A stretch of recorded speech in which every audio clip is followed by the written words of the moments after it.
Hi there, everyone. This is Mrs. Leverton again, coming at you with exercise 3 of our plagiarism unit. And today we're going to focus on paraphrasing. So this is a really short lesson, and at the end of it, you're going to practice taking a paragraph on sumo wrestling and writing, just paraphrasing that. So what you will need to do is at some point pause my video, go back to Google Classroom and open up that article on sumo wrestling and look for the paragraph that is indicated in this video and make sure that you read it and you paraphrase it yourself. Then you're going to turn in your paraphrased sentence or your paraphrased paragraph, however long it ends up being, and you're turning that in for 10 points. So that's how you're earning your credit on your assignment.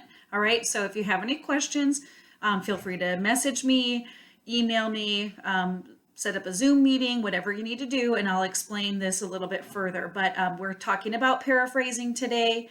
At the end of this video, you should know how to paraphrase a paragraph from a piece of text, and you're turning in your own sample paraphrased piece to me for 10 points. Okay, so let's go ahead and get started.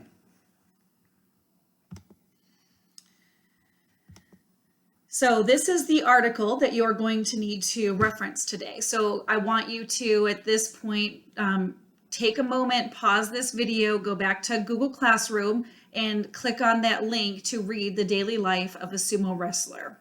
Okay, so pause the video, go ahead and read that article.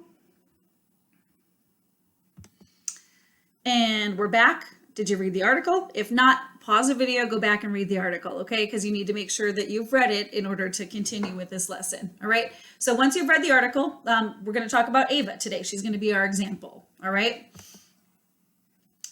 And Ava is supposed to create a presentation about sumo wrestlers, and the article that you just read is one of her sources. One of the things that she wants to include is a list of things that the wrestlers want to do in their training lessons. So if you take a look here, in this article, the author has already given a really great list. So she's just going to paraphrase that. And I know that this is where it would be really tempting. You're like, oh, well, here it is. The author's already written it for me. Why not just copy and paste that and put it in my paper? Why do I have to rewrite it? So you do have a choice. If you like the way the author wrote it and you want to copy and paste it, you can do that, but you have to use direct quotes. But today's lesson is about paraphrasing. So if you are going to not summarize it, but you want to kind of switch things around and put it in your own words a little bit and change it up a little bit, you're shortening it, then that's called paraphrasing. Okay, so it's different than summarizing.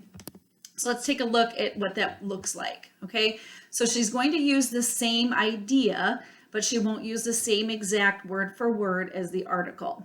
Okay, so paraphrasing is keeping the idea the same, but changing up the words. So this is an example. Ava didn't copy the exact words, but it's pretty much the same thing. So this top portion here, this first paragraph, is the original piece from the text. The wrestlers stretch, then they do hard physical training for 3 to 4 solid hours. Their regimen includes drills, weightlifting, going head to head in their own wrestling matches. Okay, so she chose to paraphrase that. And she said, a typical training can last up to 4 hours and involves stretching, drills, weightlifting, and practice matches. So you can see the highlighted text where the words are similar, right? But she didn't just copy that word for word. Okay, and because the idea didn't come straight, because the idea really did come straight from the article, Ava does have to give credit to the author. Okay, this wasn't information, this wasn't common knowledge that she had before, so that's where she has to include her in-text citation in addition to that works cited list at the end of her paper. Okay, so let's review what an in-text citation looks like.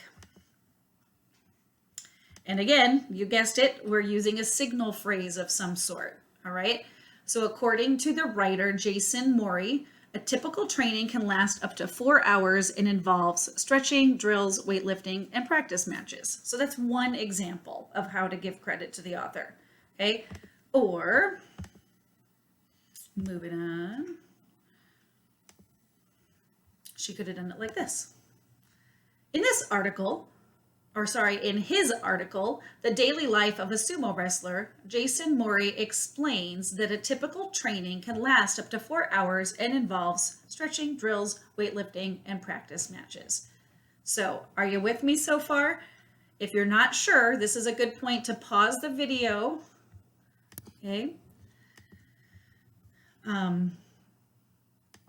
Feel free to pause, go back and rewind and rewatch and make sure you understand how paraphrasing works and what it looks like and how you can still give credit to the author. Okay, so if that all makes sense to you, then go ahead and continue and move forward. All right, let's look at the next slide. Now this is where you're going to practice and try it, and this is your assignment for today. Okay, and you're going to turn this in to me on a Google Doc on Google Classroom. So you can see the paragraph indicated here on the article, The Daily Life of a Sumo Wrestler. Excuse me. You're going to write a sentence where you paraphrase the wrestler's early morning activities. And remember, you have to give credit to the author. Okay, so find that paragraph that's indicated here, read through that, and paraphrase it. You're not summarizing it, you're paraphrasing it. So you're using some of the same information, but you're changing the words, okay? And giving credit to the author. If you're not sure and you're still confused, what's the difference between paraphrasing? What's the difference between summarizing? This sheet here that I will link on the assignment will also help you, okay? So you have summarizing, paraphrasing, and quoting, and it gives you the difference between the three, and it gives you some ideas for sentence starters. So make sure you go back and reference the sheet if you still need help. All right.